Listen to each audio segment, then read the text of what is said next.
Yeah, so I just released a video on this. Some of you may have seen it. Some of you may not have, but it's about the holiday blow up. And look at all this energy here. 8 of Wands, 9 of Wands, right? And it's like that. And then we have 10 of Wands at the bottom of the deck here. And then this shark with the crocodile. Both of them are predators, right? And there's like this standoff. There's this energy here too, of like facing this, which this is actually really nice, but I mean, right? They're mimicking each other. This is absolutely mirroring energy. The same thing with that crocodile and shark. Right? All right, Virgo. So I'm picking up some really interesting energies here. You know, I'm looking at this star seed, what lights you up. You know, this is the overall energy. And then I look at this whole top row, right? The King of Cups, Tome, the Poet, the Magician, 8 of Wands. And I see you really wanting to like get into this beautiful energy, right? We have the King of Cups right next to this ocean, and you're really feeling into it. You're feeling the energy, right? The 8 of Wands. And, you know, and you're diving deep into it. But as you're diving deep into it, you're realizing all the things here on the material plane that are kind of inhibiting you, right? This Saturn energy. Yeah,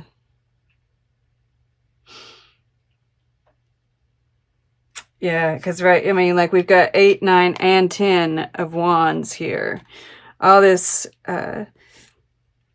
Sagittarian energy. This is Saturn in Sagittarius, right? There's this defensiveness here in your emotions. And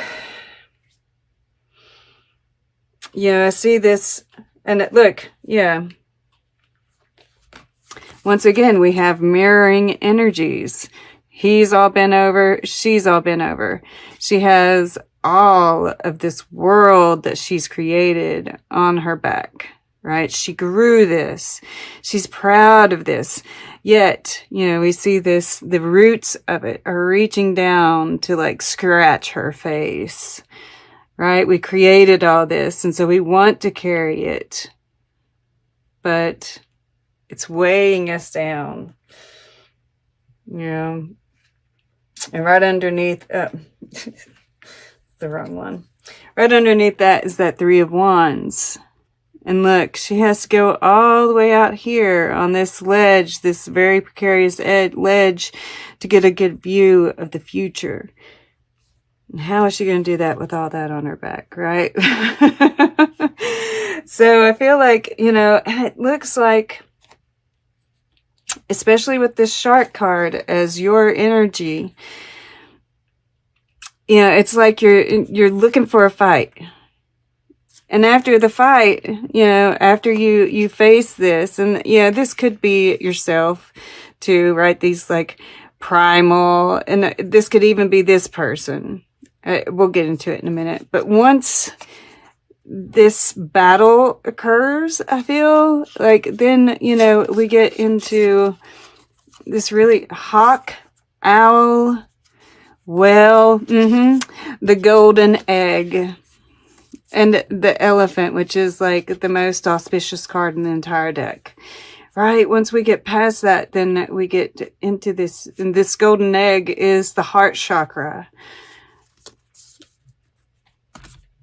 But it's like there's this something that's very primal, very old. is needing to come up to the surface. There is this waiting energy about it too, though. And we do have the Hanged Man in the future. We'll get into that. Okay. But I remember there was a time when this Five of Swords came out in your future, was it not? You were preparing for battle. And I'm wondering if this is the battle. And I mean, we have 11 here and a 1, right? It's 29 here. This is 65. And this is Venus in Aquarius. And we see all this, you know, these geese, I suppose. This black, we see the black here and these horns here and this magician. And then we have, you know, this little, I thought it was the longest time before I figured out what this was. I thought this was like some kind of creature, like a scorpion or some kind of, but it's part of a dragon. It's its horns. So we see this kind of shadow, which there's less of it in your subconscious. All right, there's still kind of this precariousness.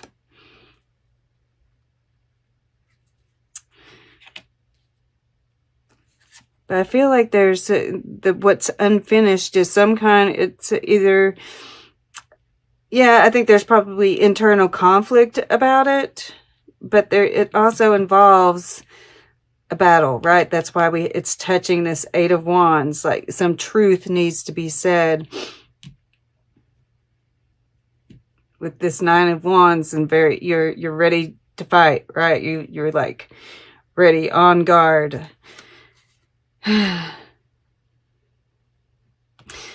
So this is what you're, you know, and I feel like this is what lights you up, right? We have Tom, the poet, and the magician, right? And both are good with their words. But I feel like it's like Tom is studying this guy and what he's doing. It's like he's amazed with what he's been able to create or do. And he's watching him. He's, you know, studying to see, because he wants to do the same. He wants to create the same thing. He wants in on that action. And Tom is an adventurer. He's creative. And yes, you know, the words. And I feel like there is some communication that you're wanting to have with someone. Yes, you're wanting to create. You're wanting to study this. Right? And it's touching this 8 of Wands here. So there does seem to be some kind of like, you know, watching. There could be some communication here, but neither, you know, I don't really see that so much. It seems like there's a yearning in his eyes. He's a philosopher too, which goes along with the Sagittarian energy. So I think you're really feeling that. And then the Page of Pentacles, learning, right? And there's like this shadow aspect of it all, right? And this inner conflict could be this, you know, it's a 5. You're being colored by what you've been taught, right? There's like this shift in perspective that's needed as well. And that's part of this shadow work that needs to be done. Because the shadow is a part, you know, and I feel like, you know, this Page of Pentacles in the bottom, right? He's studying this magician. And the Singer of the Chalice, it's beautiful energy, right? It's like an Ace of Cups kind of energy. It's the feminine. It's love and light, and and it's like you're holding that light in your hands, and you know that you can do the same thing that he's doing, right? We see the owl here, this wisdom. But it's like you got up on that rock, you've climbed the rock, you're up there, but you're almost afraid to awaken the beast, right? This shark, this crocodile. You know that there is still something that needs to be faced before you can really bring that up to the surface. And in the past, we have this King of Pentacles. And yeah, I see this as some kind of enlightenment. And he's holding, this acorn in his hand, right? We have this in this hand too. So there's this, of course, this is this groundedness. This is this plan for the future, this seed that's wanting to be planted. Very stable. That seed is what I think this, is going into. This plan.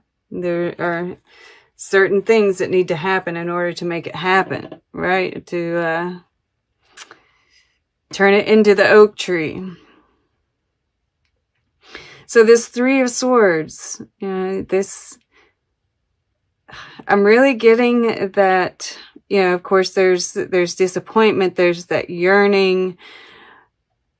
I don't necessarily feel heartbreak. I just feel like this shadow work, and perhaps you're going to have to break a heart.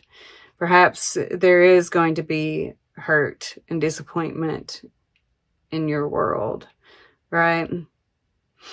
But you're thinking about love or feeling into the emotions, right? We see 2 sea turtles here.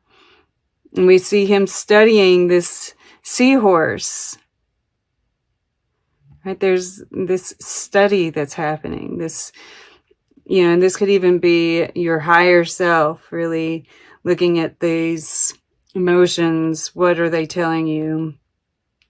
And he's very psychic too. So you could be connecting with this magician here. But I feel like you feel good, right? There's like this restriction here, this shadow work, this unfinished business that's really weighing on you. But your feelings are, he's holding this chalice here. And I feel like, this is a really lovely card here, right? I mean, it's like, I see she's sending out these dandelion wishes.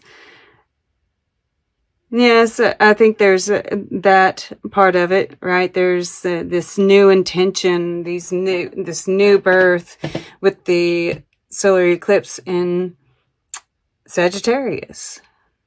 This is Mercury in Sagittarius. And Mercury is in Sagittarius. The moon is in Sagittarius, right? This is, really got this eclipse all over it. And it happens on that Monday of this second week. So, you are on the defense though here. But it's like you're on the right road. You send out these, and there might be some messages that you're sending out actually, right? With this Tom, the poet. But I feel like they're kind of cleverly disguised because you're on the defense, right? There's like this, you're kind of worried, because there's this, like, you're ready to go into battle.